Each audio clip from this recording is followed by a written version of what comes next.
Good morning. Yeah. Oh my God. Today is Friday.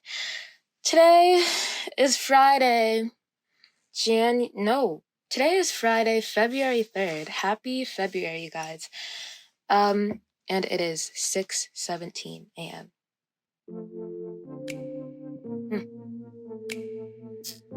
Wow, what a week it has been. I mean, it's been crazy. I say that about everything, but everything feels crazy to me. I had 2 exams this week. And yeah, those exams, man, they were tough. The first one was orgo. And when the exam was done and we were turning in our papers, I could just hear people talking about the exam. People were not optimistic, man. And one girl, what stuck out to me, she turned in her paper and I don't know if she was talking to somebody else or talking to herself, but she said, "What the heck, I literally studied all day for this." And it got me thinking, you can put in so much time, so much work, and then still not perform how you wanted to. And it makes you wonder, what's the point? You know? What's the point of any of it? Because I've definitely been in that position where I studied, I did all the right things. I went to study group, I did the SLC, I studied on my own, I studied with people, I taught myself, I had other people teach me, I went to tutoring, in-person tutoring, online tutoring, group tutoring, individual tutoring. And sometimes it's just not enough. And at the end of the day, you just have so many questions, where did it go wrong? Where could it have possibly gone wrong? Because if you look at everything you did, apparently you did the quote-unquote right thing to do. So what happened? Anyway, I definitely related to what that girl was saying. Not in that moment per se, but I've definitely been there, and it was hard, man. It's hard to figure out what's wrong with the way you study, with the way you learn. Learning is so interesting, the way people learn is so interesting, but it's honestly hard to figure out. And that's not really something I figured out until college, up until throughout high school, I had a pretty good handle on how I learned and how I got ready for tests and exams, and I don't know, I just always was, I don't know if good at it is the right term to say, but I was never scared isn't even the right word, because I used to be nervous about taking tests because I wanted to do well. You know? I didn't want to what am I trying to say? I wanted to do well, obviously. I think everybody wants to do well when they take an exam, but I think I did well because I put a lot of pressure on myself. And it was pressure at the expense of other things. So I was saying before in the last episode, when I was in high school, my main focus was really school because I didn't really have how do I say this? I didn't really have a life outside of school, if I'm being quite honest. I had school, I had extracurriculars, I don't know, I was doing ballet, piano, voice. So I had those things, and then I had school. And that was it. Obviously I had friends and things like that, but that wasn't something that I was investing a lot of my time into. So I really just studied all the time. And I really liked to learn. And unfortunately, I think that's something that gets lost in college.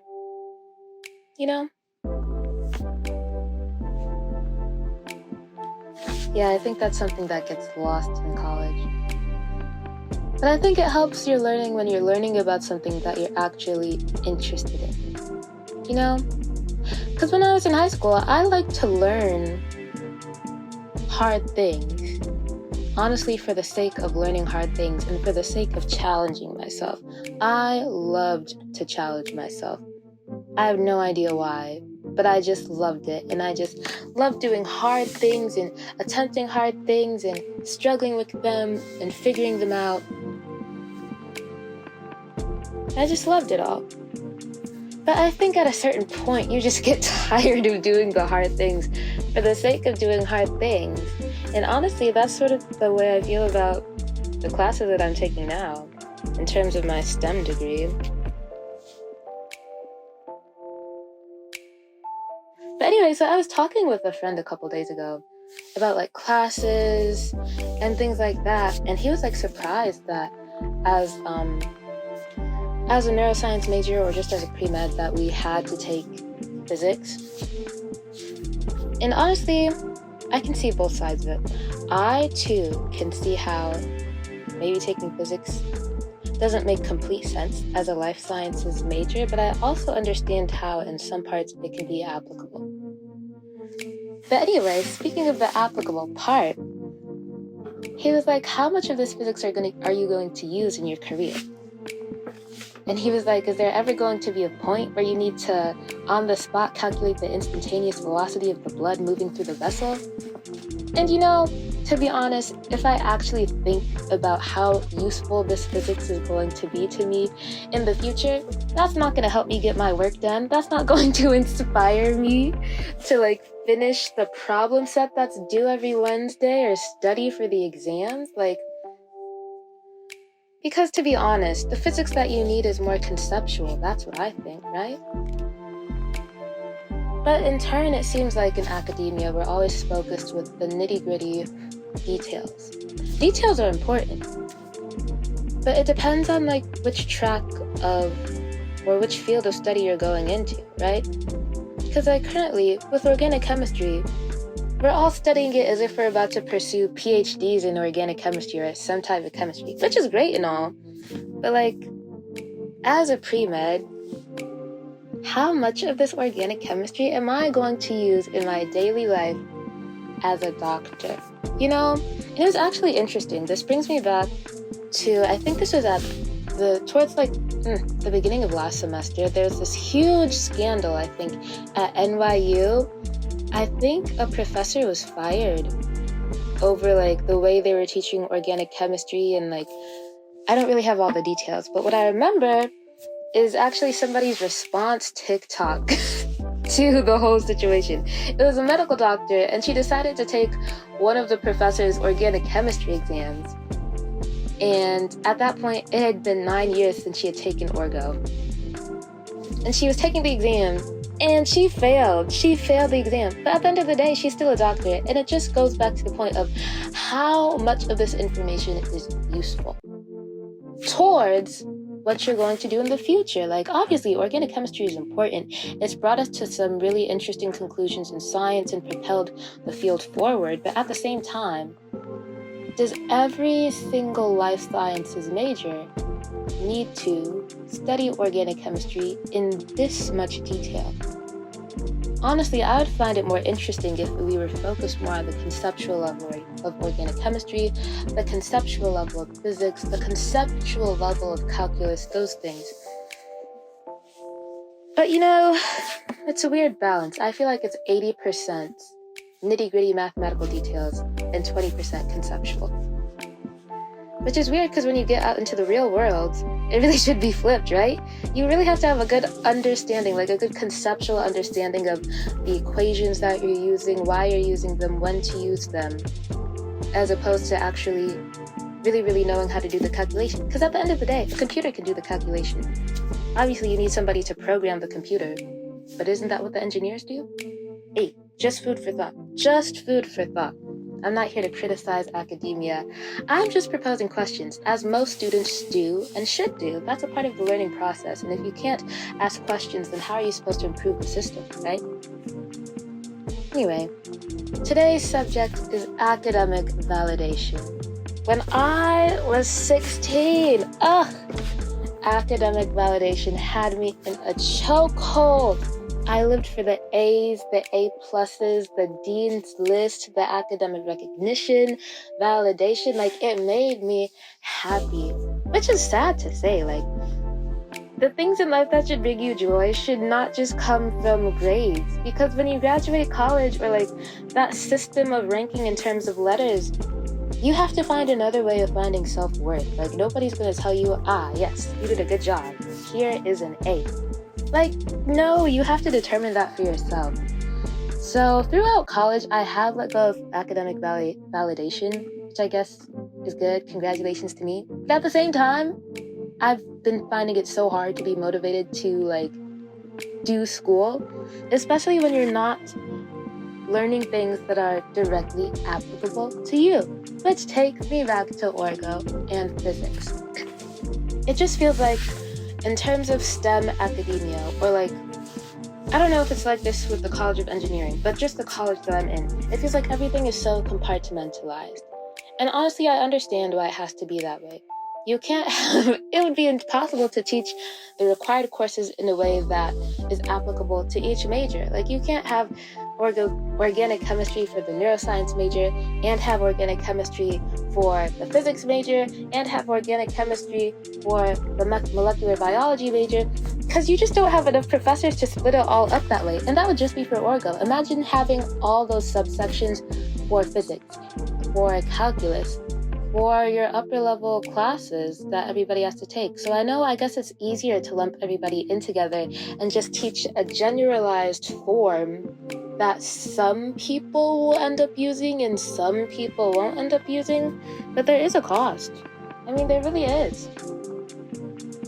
And I've thought about this time and time again. I just think if I was not also a voice major, I think it would just be a lot harder for me to like do college. The way things are taught in like the arts or performance world is a lot more applicable. Like from day one, I've been singing. But at the end of the day, in life, you can't always get what you want. But at a certain point, you have to wonder, like, when do you get what you want? You know?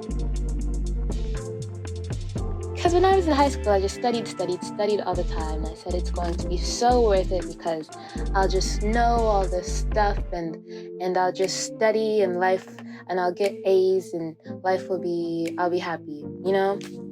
And you know, back when I was doing the lock myself in my room and study all the time to get A's method, yeah, I was getting A's, but I wasn't happy, you know? So then in college, I was like, okay, focus on life. Live life. And you know, okay, so now I wasn't locked in my room all the time studying. I was experiencing the world and it felt great. But some of those A's started to go away. And so it's sort of like, okay, when I'm not getting A's, I'm also not 100% happy. So where's the balance? I just can't wait for the day where I'm studying something that I'm passionate about, you know, where I actually get to do the thing in STEM that I want to do. You know, because I do have a passion. I'm so passionate about neuroscience. I love the brain and how it works and all the complexities and all these connections that we have in the brain. And I think it's really interesting how people are trying to create a mathematical or computer model for the brain. And I think as this area of research progresses, it would be really interesting to see how we can model individuals' brains on computers. I mean, that's just so mind-blowing to me and so interesting to me. But I don't have enough time to like go in depth about it on my own because I have to study for orgo, I have to study for physics, I have to study for calc, I have to study for all these classes, which are definitely important. But I would find a lot more joy in those classes if I could find the direct relation between those classes and neuroscience. And I've tried to do that on my own. But the information, it's just hard to filter through. It actually takes a lot of time to filter through the information that is relevant to neuroscience through physics, through calculus, through orgo. And it's like, if there was actually a class that was designed to do that for me, I don't know, I'd be happier. Anyway, so there are pros and cons to this. Now that like I've experienced not getting A's all the time, it's like I no longer have testing anxiety, which is cool. Like, I don't know, like if that's the one positive outcome that has come out of this whole situation, then like, I guess that's cool. No longer having testing anxiety. Like I go to exams and I have no fear. Because you know, at the end of the day, whatever happens, happens. You've tried your best, you've studied, you think you know what you think you know what you're doing. Sometimes you do, sometimes you don't. But that's life. You can't always go into everything knowing it all. And then when you get your exam back and maybe it's not what you wanted, you go back and you re-strategize. And that is exactly where I am right now, in the re-strategizing portion. Which unfortunately I think means I have to go back to locking myself in my room and studying 24/7 if I want to get the grades that I want, man. It's not fun, and it's not a way to live life.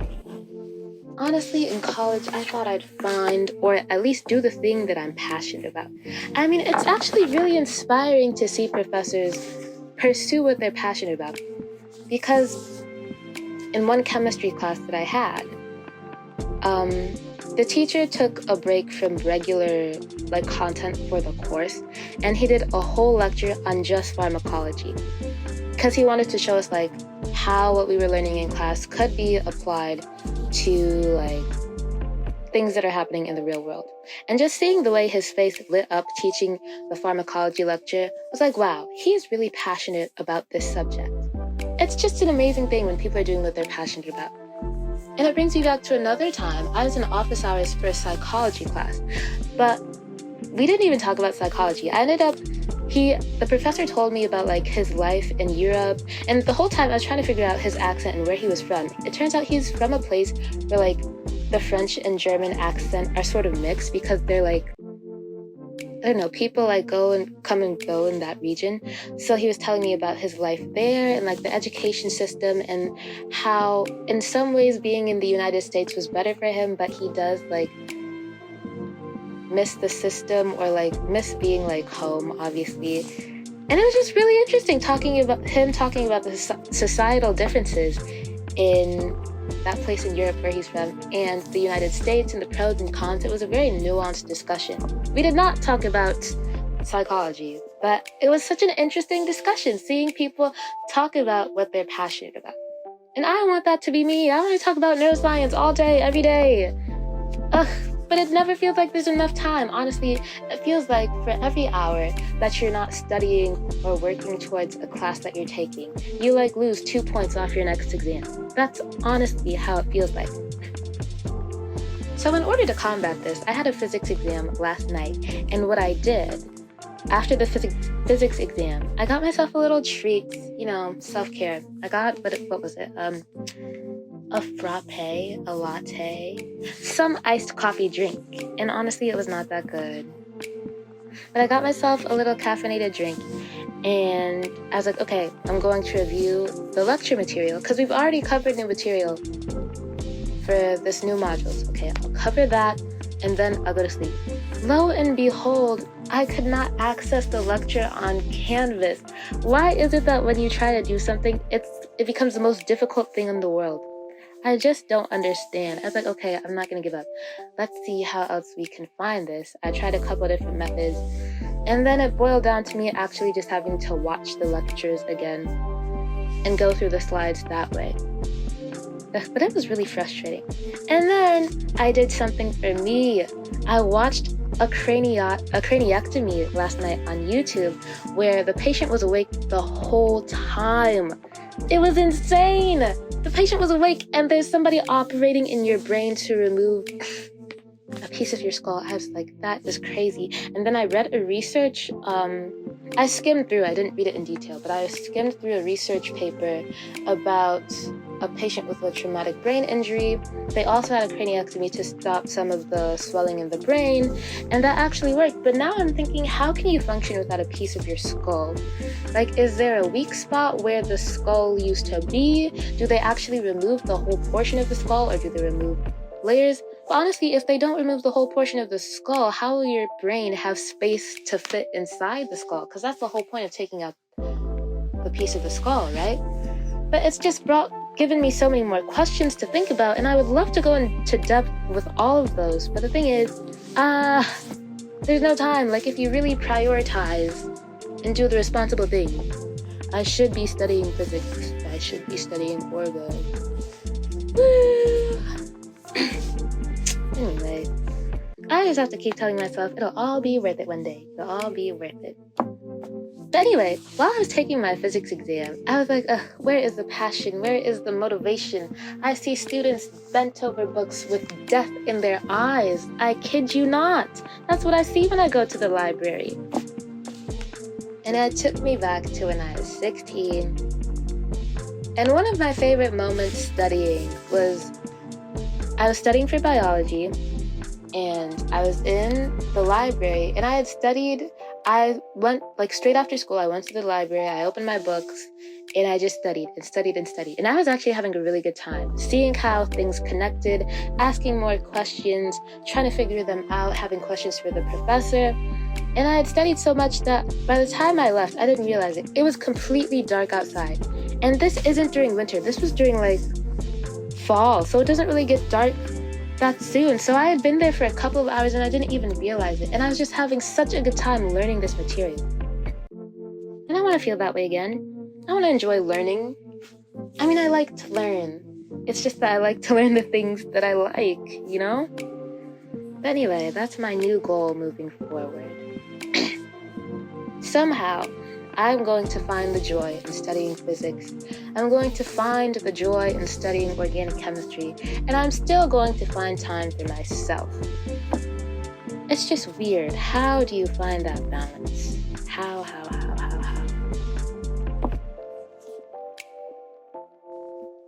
I don't know. One thing that I did this week that made me really, really happy, I started reading again. Yay, congratulations to me. It's really hard to read books for fun when you have assigned readings for a class. Because it's like again, every time you pick up the book that you're not supposed to be reading, you really should be reading the readings that you're supposed to be reading. So it makes it so hard to do the responsible thing,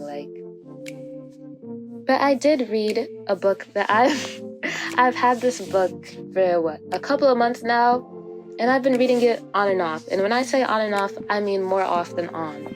But I made it to part 2, chapter 2 of the book. I'm reading Giovanni's Room by James Baldwin. Definitely a different style of writing than I'm used to.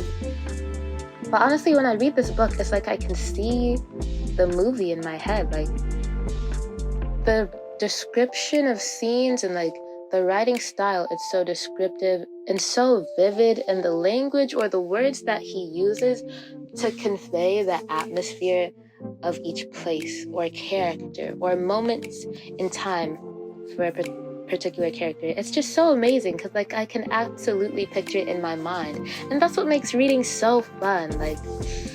You can read something and create a whole scene in your head and just picture how it plays out. It's really awesome, man. It's wow, I have time to read. I mean, technically yes, but also no, because I probably should have been studying for something else. But that was really fun. Reading a book. Ugh. Yeah. But that's life, man. I honestly just came to this revelation today. And in a way, my 16-year-old self has inspired me and given me the answers to life, huh? Just find the joy in what you're studying, is what she would say. Just find the joy in what you're studying. We'll see. We'll see. In the meantime, I don't know. I like to do things that distract myself from being a student. Because the reality of being a student isn't always fun.